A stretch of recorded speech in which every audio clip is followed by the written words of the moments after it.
been living in this area since the mid-'80s, and I've never, ever seen the water like this. It's just unreal.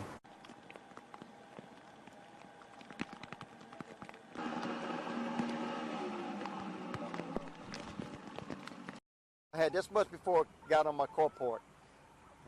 30 minutes later, it was coming across. 30 minutes after that, it's in my house.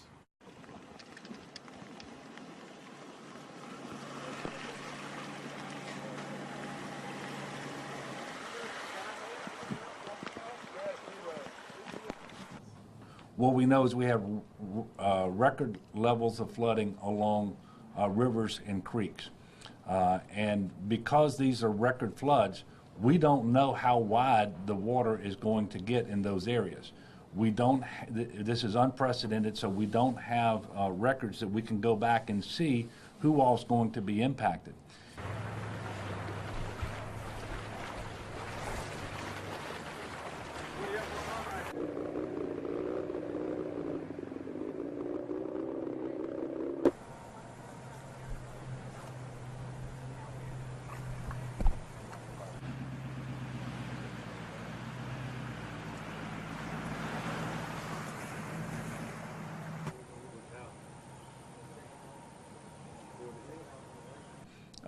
If you are living in those areas and you've been advised to evacuate, you need to do that. You need to heed these warnings, and please don't rely upon your experiences in the past and that water hasn't entered your homes or the flooding hasn't been as bad as you were told it might be, because that's what's taxing all of the resources in terms of our first responders and the people who are going out and doing these search and rescue missions now.